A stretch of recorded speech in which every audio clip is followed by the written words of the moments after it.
부총리님 정말 수고 많으셨습니다. 시간에 쫓겨서 준비할 기간도 부족하셨을 텐데 새로운 질서에 대응하는 이 관세 협상에서 우리 기재부 공무원들 함께 노고가 많으셨다는 말씀 제가 드립니다.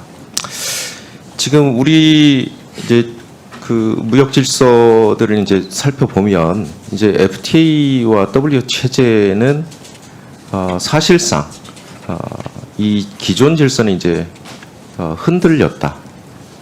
그리고 이 체제 하에서 이제 각국이 어떻게 생존하느냐의 문제가 이제 좀 달려 있는 것 같아요.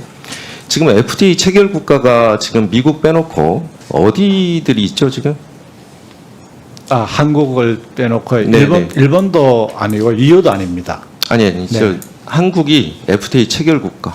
예, 뭐 네. 칠레도 칠레도 있고. 네.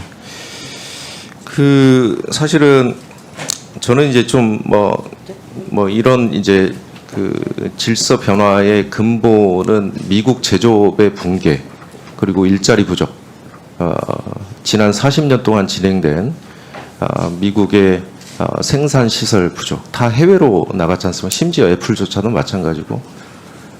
그래서 그런 공동화 현상에 대한 대응으로 지금 이 질서를 이제 거의 파괴 수준에 만들었다. 그 와중에 대한민국이 이제 협상하게 된 그런 막다른 골목에 놓이게 된 과정이라고 저는 생각을 하는데요. 일단 미국 입장에서는 뭐 해방의 날이 될지는 어떨지는 모르겠지만 뭐 EU나 이 상호관세, 품목관세를 맞은 각국은 정말 비참한 굴욕적인 그런 협상 과정에 다 동참하게 됐던 걸로 저는 이해하고 있습니다. 일단 관세가 이렇게 부과가 되면 세계 경제 성장률은 당연히 낮아지겠죠. 네네. 네, 왜냐하면 물가가 올라가고 총수요가 이제 부족하게 되니까 그것에 따른 대한민국 경제 여파도 좀 있을 거라고 봅니다. 그게 각국의 어떤 수출 여파로 이제 그 진행이 될 것 같고요. 근데 이제 제가 좀 걱정하는 부분 중에 이제 미국의 이 집중된 투자가 이제 앞으로 진행될 것으로 이제 예상되지 않습니까? 네네. 그런데 대한민국이 이런 패권 질서에서 벗어나기 위한 좀 전략은 좀 필요하다. 이를테면 저는 이제 뭐 그 미국의 요구에 의해서 이렇게 협상이 진행됐지만 EU와의 관계 혹은 우리 문재인 정부에서 개척했던 동남아 시장과의 관계 그리고 윤석열 정부에서 무너뜨렸던 중국 시장 그다음에 전쟁 중이지만 러시아 시장, 인도 이런 시장과의 어떤 수출 전략을 좀 새 판으로 좀 짜야 되지 않겠냐. 그래서 어느 특정 국가에 집중된 수출 전략은 대한민국의 생존의 길에서도 결코 이롭지 않다라는 말씀 좀 하나 올리고요. 두 번째는 제가 이제 수출입 물량, 수출입 이제 그 좀 봤는데 7월 중국이 또 떨어졌어요. 사실은 2000년 이후에 무역 수지 흑자의 80%가 중국으로부터 나왔지 않습니까? 그리고 처음으로 중국 무역 수지 적자가 나온 게 윤석열 정부 때입니다. 과연 중국 시장을 어떻게 새롭게 우리가 다가서야 될지 이 문제가 저희로서는 또 관건이에요. 그리고 중국 수출 비중이 점차 축소가 됐고 이제 미국으로 향하는 수출 물량들이 이제 올라갔는데 거기서 이제 맞은 거 아닙니까? 그러면 전략을 좀 새로 짜야 되지 않겠습니까? 한 말씀 좀 주시겠어요? 예, 의원님 말씀에 감사하게 생각합니다. 네. 그래서 저희들도 첫째는 제가 볼 땐 실력을 키워야 됩니다.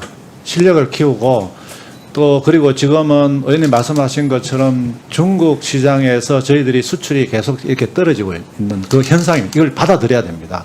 그리고 미국에 또 집중되다 보니까 미국에서는 또 한국에 너무 과도한 흑자를 낸다고 또 한국을 이렇게 또 규제를 하고 있는 이런 상황이니까 수출 다변화해야 됩니다. 그리고 두 번째는 우리가 실력을 키워야 됩니다. 그리고 세 번째는 미국하고 얼라이언스를 통해 가지고 한 단계 더 업그레이드 시키면은 아마 중국의 이렇게 수출이 떨어진다는 것은 중국이 그만큼 올라왔다는 걸 인식을 하셔야 됩니다. 그래서 네. 이런 걸 종합적으로 해서 저희들이 이 한국의 국가 전략을 이 개편해야지만 한국의 어떤 비전이 생기는 거라고 저는 생각을 하고 그런 방향으로 좀 방안을 찾아보도록 하겠습니다. 그러니까 이제 계속된 우리에게는 좀 부담이 있는 게 먼저 한 발 앞서 가는 전략들이 필요해요. 네. 중국이 사실은 기술력이 올라왔지 않습니까? 네네. 그러면 그 앞 단계에서 저희들이 그 제조업 역량이나 R&D나 기술력이나 이런 것들이 한 단계 올라와야 거기서 리딩이 가능하거든요. 네네. 그런 전략들의 기재부의 책임이 좀 막중하다라는 생각이 들고요.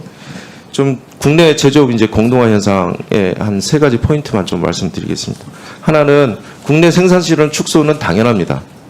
그럴 수밖에 없습니다. 아니 그 국내 전체적인 어떤 투자의 규모 실링은 우리가 무한대로 뭐 늘려낼 수는 없는 거지 않습니까? 그 한정된 투자 실링에서 이 비율이 어느 정도 빠져나가느냐의 문제인데 첫 번째는 국내 생산 시설 투자 감소가 좀 예상이 되고요. 이 부분에 대한 기재부 좀 생각이 중요하고 그다음에 또 하나는 국내 기존에 있던 생산 시설들의 업그레이드. 그러니까 제가 현대제철 좀 가봤는데요. 현대제철 몇 개 라인이 지금 무너졌습니다. 생산 안 해요. 구조조정이 일어났고요. 그러니까 이 생산 그러니까 뭐 철강뿐만이 아니고 제조업 전반에 대해서 시설을 업그레이드 해야 되는데 회사 입장에서는 당장 미국에서 생산하는 게 좋다. 라고 해서 투자 규모가 그쪽에서 일어날 수 있고 갈수록 업그레이드가 덜 진행되면 국내 생산 시설이 경쟁력을 잃어갈 수 있다. 이런 부분에 좀 뭐 다양한 뭐 세제 플러스 다양한 정책들이 좀 필요한 것 같고요. 그 다음에 균형 성장입니다. 이제는 내수 소비 기반 1분 더 질문이 너무 좋습니다. 감사합니다. 그 내수 기반 혹은 수출의 종목들도 이제 다양화됐거든요. 사실은 우리가 문화 산업을 수출하지만 K 컨텐츠를 수출하지만 이를테면 장치 산업들도 많이 필요해요. 아레나 같은 거. BTS 한번 공연한다고 생각을 해보십시오. 그러면 인천공항, 김포공항을 통해서 수많은 외국인들이 국내로 들어올 수 있거든요.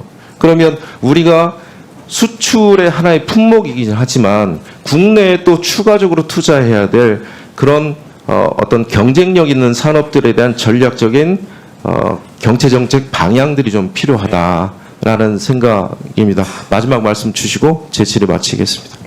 예, 의원님 좋은 말씀 감사합니다. 지금 조금 전에 말씀하신 그 R&D나 기술력을 통해 가지고 경쟁력을 키워야 된다.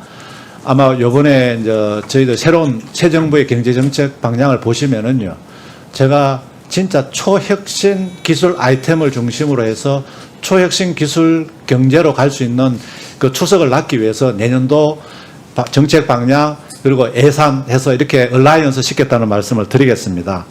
그리고 아마 이렇게 미국이 이제 제조 중심으로 갔을 때 이게 미국 중심으로 가다 보면 국내는 뭐 공동화 이런 점을 말씀하셨는데요. 저희들은 오히려 일단 공동화보다는 퀄리티를 높이겠다. 국내도. 한번 따져보시죠. 반도체 HBM 생산한 나라가 세 개 기업밖에 없습니다. 한국이 이거 반도체를 강하게 시키면 한국이 주도권을 잡을 수 있습니다. 그 다음에 우리 2차 전지 중국을 제외하면은 한국이 일본보다 더 경쟁력이 있습니다. 왜 이렇게 이걸 적극적으로 보자고 자꾸 말씀드리는 겁니다. 이걸 미국하고 얼라이언스에서 부가치를 확 높이면은 우리의 경쟁을 하고 있는 우리를 위협하고 있는 국가에 대해서 우리가 더 잘 나갈 수가 있다는 그런 저는 생각을 가지고 이게 소극적으로 뭐 우리가 공동화되니까 우리가 큰일 났다. 그럼 우리가 이런 개념이 아니고 우리 진짜 이게 고부가 가치를 높여가지고 세계 시장을 우리가 다 잡자. 세계 시장을 다 잡자 하는 이런 적극적인 개념으로 가겠다는 말씀을 드리고 진짜 세 번째 균형 성장 말씀하셨는데요. 우리가 제조뿐만이 아니고 K컬처, 한국의 이 식품, 한국의 문화, 한국의 무슨 이게 화장품이 지금 굉장히 지금 많이 올라오고 이런 부분에 또 선택과 집중을 해서 R&D를 통해서 퀄리티를 높이고 가격은 싼 이런 다양한 방법을 통해서 진짜 이제 한국 경제 과거하고 다르게 이 소극적으로 하는 게 아니고 진짜 해보자. 국민 전체가 모이고 그래서 제가 어제도 그 6단체 그 회장들을 만나서 기업이 중심이 되라. 기업이 나서십시오. 그래서 모든 정부, 기재부도 다 도와드리겠다. 세제, 아까 말씀하신 것, 재정, 인력, 규제 완화, 그리고 더 할 수 있으면 제가 가서 춤이라도 춰주겠다. 이런 식 각오를 가지고 진짜 해야 됩니다. 그리고 지금 시간이 많지 않습니다. 그런 의미에서 많이 도와주시면은 제가 앞장서서 이 한국을 진짜 위대하게 만드는데 최선을 다하겠다는 말씀 드리겠습니다. 네, 수고하셨습니다. 앉아있는 본 위원장 참 답답합니다. 다음은 더불어민주당